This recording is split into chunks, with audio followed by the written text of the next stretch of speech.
sizni qilayotgan ishlaringiz menga yoqqanidan qizimni olib keldim. Ana qizalog'imni olib keldim. Ona qizim, kenja qizim.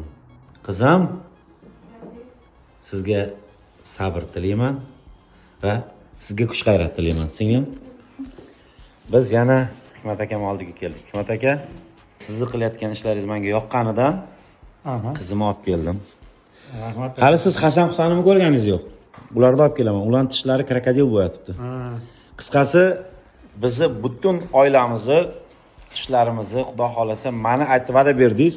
Xudo xolasa licheniyam tugagandan keyin xuddi 20 yoshligingizda qanaqa bo'lgan bo'lsa, o'shanaqa bo'ladi deysiz inshaalloh. Agar tishlarga problema bo'lishini oldindan aytib beraman va butun umr qarab saqlab turamiz. Subhanalloh, inshaalloh. Qani endi aka boshlang. Humo arenani tungisiga qarab, mana. Zo'r joyda lekin aka. Bu joyingizga hali biror marta kunduz kuni kelmadim. Ha. Shu kreslodan qo'rqadi, hamma bilasizmi? Men ham qo'rqardim. Endi qo'rqmay qoldim. Eng qizi, bunaqa narsalar bilan kelasiz. Ha, aytgandek. Narxlarni ham insofli qilib berishyapti. Bitta menga emas, hammaga qilib beringlar. Aka qilib beringlar yarashing. Men bitta narsani aytaymi, aka? Ha. Nestvandagi narx Oybeydi birinchi klinikaning filialida press-kurantlar 1:1. Bir xila sizni klinikangizga. Men shuni niyat qilib ochganman.